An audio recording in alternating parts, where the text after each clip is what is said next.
नमस्कार दोस्तों, स्वागत है आपका जरधारी क्लासेस में। आज हम चर्चा करने वाले हैं 5 जनवरी 2026 के महत्वपूर्ण करंट अफेयर। दोस्तों, लास्ट में आपसे एक प्रश्न पूछा जाएगा जिसका जवाब आपको कमेंट बॉक्स में देना है। तो आज का क्वेश्चन नंबर 1 है, अपने राज्य कर्मचारियों के लिए 8वें वेतन आयोग का गठन करने वाला भारत का पहला राज्य कौन सा बन गया है। तो अपने राज्य कर्मचारियों के लिए जो 8वां वेतन आयोग है, तो इसका गठन करने वाला भारत का पहला राज्य बन गया है असम। बी ऑप्शन सही जवाब है। असम बन गया है पहला राज्य। डिटेल जान लेते हैं। तो असम राज्य अपने कर्मचारियों के लिए 8वें राज्य वेतन आयोग का गठन करने वाला भारत का पहला राज्य बन गया है। इस आयोग का गठन 1 जनवरी 2026 को 7वें वेतन आयोग की समाप्ति से पहले किया गया है। पूर्व मुख्य सचिव सुभाष दास को इस नवगठित पैनल का प्रमुख नियुक्त किया गया है। क्वेश्चन नंबर 2, 8-9 जनवरी 2026 को 8 से 9 जनवरी 2026 को राष्ट्रीय वस्त्र मंत्री सम्मेलन का आयोजन कहाँ किया जा रहा है, जिसका उद्देश्य भारत को वैश्विक वस्त्र निर्माण केंद्र बनाना है। तो सही जवाब है इसका ऑप्शन नंबर सी, गुवाहाटी में। तो गुवाहाटी में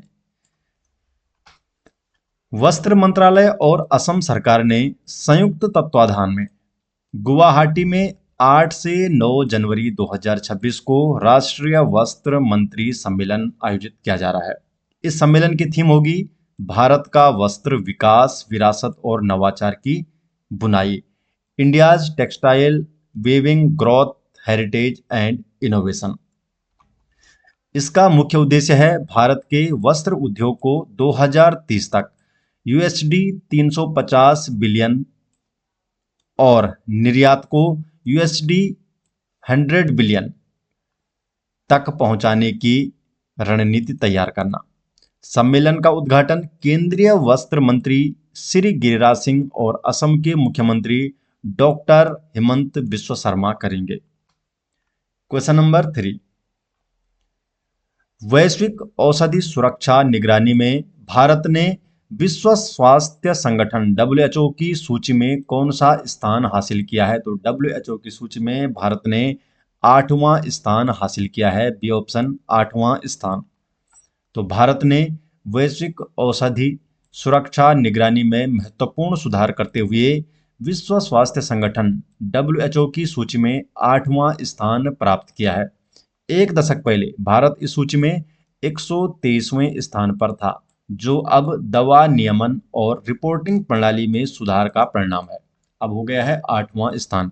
इस उपलब्धि की घोषणा केंद्रीय स्वास्थ्य मंत्री जेपी नड्डा ने इंडियन फार्माकोपियो 2026 के विमोचन अवसर पर की। इंडियन फार्माकोपियो 2026 का ये 10वां संस्करण था। क्वेश्चन नंबर 4 है, केंद्रीय मंत्रिमंडल द्वारा नवंबर 2025 में अनुमोदित निर्यात प्रोत्साहन मिशन के लिए 2025-26 से 2030-31 की अवधि हेतु कुल कितना परिव्यय निर्धारित किया गया है। तो कुल कितना परिव्यय निर्धारित किया गया है, 25,000 करोड़ से अधिक का। तो डी ऑप्शन सही जवाब है। 25,000 करोड़ से अधिक का परिव्यय निर्धारित किया है 2025-26 से 2030-31 की अवधि के लिए।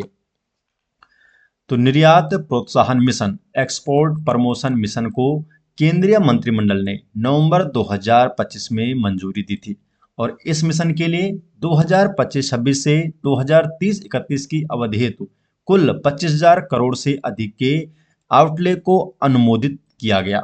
मिशन के प्रारंभिक चरण में MSME, micro small and medium enterprises के निर्यात को मजबूत करने के लिए 2 प्रमुख पहल शुरू की गई थी। तो कौन सी 2 प्रमुख पहल है? पहली पहल है निर्यात ऋण के लिए ब्याज सब्सिडी है, जिसका उद्देश्य है ऋण की लागत को कम करना। दूसरी पहल निर्यात ऋण के लिए कोलेटरल सपोर्ट, जो बैंक वित्त तक पहुंच को आसान बनाएगी।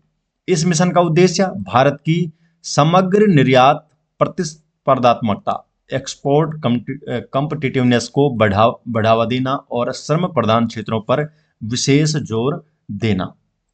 नेक्स्ट क्वेश्चन है, वर्ष 2025 का प्रतिष्ठित इफ्को साहित्य सम्मान किस प्रसिद्ध हिंदी लेखिका को प्रदान किया गया है।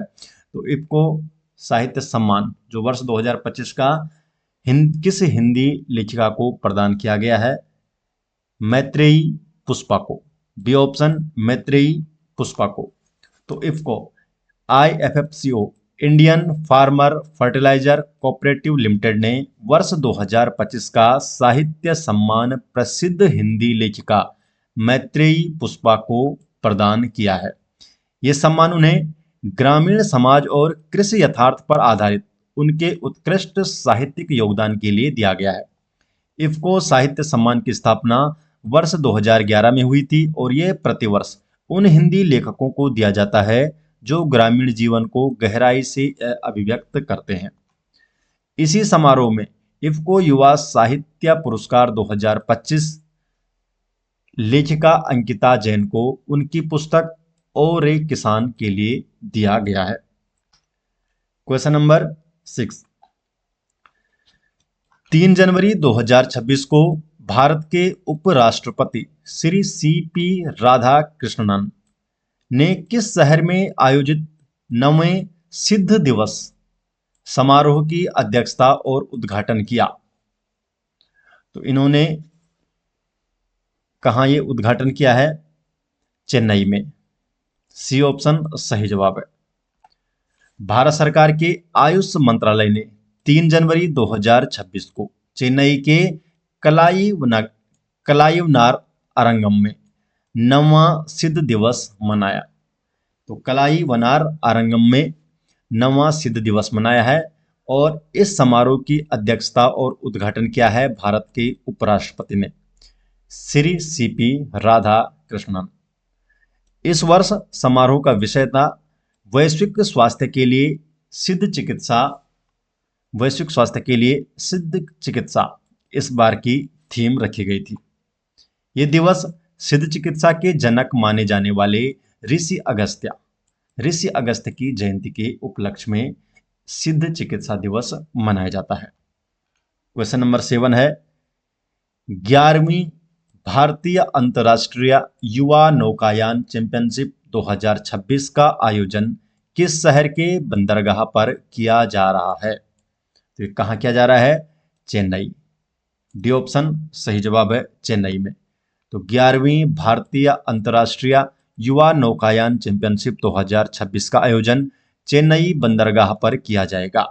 इस प्रतियोगिता का आधिकारिक शुभारंभ 1 जनवरी को हुआ और ये मुख्य रूप से 4 जनवरी से 10 जनवरी तक चलेगी। ये भारत की सबसे लंबे समय से चली आ रही अंतर्राष्ट्रीय युवा नौकायान प्रतियोगिता है। क्वेश्चन नंबर 8 है सूचना एवं प्रसारण मंत्रालय ने पिछले 11 वर्षों में भारत में हुए परिवर्तनों को दर्शाने के लिए किस अभियान के विजेताओं की घोषणा की? तो सूचना एवं प्रसारण मंत्रालय द्वारा बदलता भारत मेरा अनुभव इस अभियान की शुरुआत की और इसके विजेताओं की घोषणा की है। बदलता भारत मेरा अनुभव, बी ऑप्शन सही जवाब है। तो सूचना एवं प्रसारण मंत्रालय ने बदलता भारत मेरा अनुभव अभियान के विजेताओं की घोषणा की है। ये प्रतियोगिता MyGov प्लेटफॉर्म के सहयोग से आयोजित की गई थी, जिसका उद्देश्य पिछले 11 वर्षों में भारत में हुए परिवर्तनों को साझा करना था। ये अभियान विकसित भारत @ 2047 की परिकल्पना के अनुरूप आयोजित किया गया। इंस्टाग्राम रील प्रतियोगिता में प्रथम पुरस्कार इंद्रजीत सुबोध मशंकर ने जीता है। यूट्यूब शॉर्ट्स चैलेंज में प्रथम पुरस्कार जीता है मंथन रोहित को और शॉर्ट AV चैलेंज में नए भारत की कहानी में प्रथम पुरस्कार सुशोवन मन्ना ने प्राप्त किया और ब्लॉग लेखन प्रतियोगिता में प्रथम पुरस्कार मिला है कृष्णा गुप्ता को। इस पहल का मुख्य उद्देश्य नागरिकों की आवाज को बुलंद करना और राष्ट्र की विकास यात्रा में जन भागीदारी को बढ़ावा देना था। क्वेश्चन नंबर 9 है आधुनिक भारत की पहली महिला शिक्षिका के रूप में किसे जाना जाता है जिनकी जयंती 3 जनवरी को मनाई जाती है? तो 3 जनवरी को इनकी जयंती मनाई जाती है और ये आधुनिक भारत की पहली महिला शिक्षिका है। तो किसे जाना जाता है? सावित्रीबाई फुले को। तो बी ऑप्शन सावित्री बाई फुले को आधुनिक भारत की पहली महिला शिक्षिका के रूप में जाना जाता है और 3 जनवरी को इनकी जयंती मनाई जाती है। तो सावित्री बाई फुले की जयंती प्रतिवर्ष 3 जनवरी को मनाई जाती है। उनका जन्म 3 जनवरी 1831 को महाराष्ट्र के सतारा जिले में हुआ था। उन्हें आधुनिक भारत की पहली महिला शिक्षिका, first female teacher of modern India के रूप में जाना जाता है। वे एक प्रसिद्ध कवियत्री और समाज सुधारक थी जिन्होंने जाति और लिंग के आधार पर भेदभाव के खिलाफ काम किया। उन्होंने पुणे में तात्या साहेब भिड़े के निवास पर देश का पहला बालिका विद्यालय स्थापित किया था। उन्होंने 1873 में अपने पति ज्योतिराव फुले के साथ मिलकर सत्यशोधक समाज की सह स्थापना की और इसकी महिला शाखा का नेतृत्व किया। उनका विवाह 10 वर्ष की आयु में प्रसिद्ध समाजसेवी ज्योतिराव फुले से हुआ था और उनका निधन 10 मार्च 1897 को पुणे में हुआ था। क्वेश्चन नंबर 10 है, ईस्ट इंडिया कंपनी के खिलाफ युद्ध लड़ने वाली पहली भारतीय रानी कौन थी जिनकी जयंती 3 जनवरी को मनाई जाती है? तो ईस्ट इंडिया कंपनी के खिलाफ युद्ध लड़ने वाली पहली भारतीय रानी, तो पहली भारतीय रानी थी रानी वेलु नाचियार।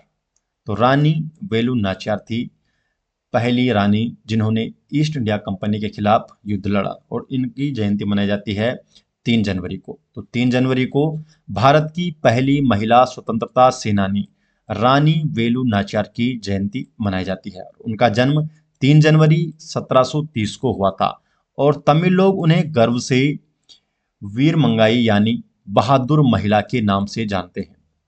वह शिवगंगा एस्टेट की रानी थी जो मद्रास प्रेसिडेंसी के मदुरा जिले जो वर्तमान तमिलनाडु में स्थित है। उन्हें ईस्ट इंडिया कंपनी के साथ युद्ध छेड़ने वाली पहली भारतीय रानी के रूप में जाना जाता है। नेक्स्ट क्वेश्चन है, क्वेश्चन नंबर 11 है, 45 वर्ष की आयु में ऑस्ट्रेलियन ओपन के मुख्य ड्रॉ में खेलने वाली सबसे उम्रदराज महिला खिलाड़ी कौन बनने जा रही है? तो 45 वर्ष की आयु में ऑस्ट्रेलियन ओपन के मुख्य ड्रॉ में खेलने वाली जो सबसे ज्यादा उम्र की महिला खिलाड़ी है, कौन बनने जा रही है? Venus Williams. B option Venus Williams बनने जा रही है सबसे उम्रदराज महिला खिलाड़ी। डिटेल जान लेते हैं। तो अमेरिका की वीनस विलियम्स 45 वर्ष की आयु में ऑस्ट्रेलियन ओपन के मुख्य ड्रॉ में खेलने वाली सबसे उम्रदराज महिला खिलाड़ी बनने जा रही है। उन्हें महिला एकल टूर्नामेंट के लिए वाइल्ड कार्ड एंट्री दी गई है और ये टूर्नामेंट 18 जनवरी से शुरू होगा। वीनस विलियम्स जापान की किमिको डेट का रिकॉर्ड तोड़ेगी। किमिको डेट के रिकॉर्ड तोड़ेंगी जिन्होंने 2000 जो किमिको डेट है इन्होंने 2015 में 44 वर्ष की आयु में इस टूर्नामेंट में भाग लिया था और जो अमेरिका की वीनस विलियम्स है ये 45 वर्ष की आयु में इसमें भाग ले रही है। वीनस विलियम्स 7 बार की ग्रैंड स्लैम चैंपियन रह चुकी है। उन्होंने वर्ष 2023 के बाद संयुक्त राज्य अमेरिका से बाहर कोई भी टूर्नामेंट नहीं खेला है और ऑस्ट्रेलियन ओपन हर साल आयोजित होने वाले 4 ग्रैंड स्लैम टेनिस टूर्नामेंट में से पहला है। जो इसके बाद फ्रेंच ओपन, विंबलडन और यूएस ओपन इनसे पहले आता है। तो ये पहला है ऑस्ट्रेलियन ओपन और अन्य 3 है फ्रेंच ओपन, विंबलडन और यूएस ओपन। क्वेश्चन नंबर 12 है दोस्तों जिसका जवाब आपको कमेंट बॉक्स में देना है कि केंद्रीय पर्यटन मंत्रालय की स्वदेश दर्शन 2.0 योजना के अंतर्गत किस राज्य में भौरमदेव कॉरिडोर विकास परियोजना की आधारशिला रखी गई है? तो इस क्वेश्चन का जवाब आपको देना है कमेंट बॉक्स में। आप गूगल पर भी सर्च कर सकते हैं और वहां से सहायता लेकर आप इसका जवाब जरूर दीजिएगा। और ये सभी नोट्स दोस्तों ये आपको मिल जाएंगे हमारे टेलीग्राम चैनल पर जिसका लिंक आपको दिया गया है डिस्क्रिप्शन में। तो आप हमारे टेलीग्राम चैनल में जुड़ सकते हैं जहां पर आपको डेली अपडेट किया जाता है। तो मिलते हैं दोस्तों नेक्स्ट वीडियो के साथ, तब तक के लिए आपका बहुत बहुत धन्यवाद।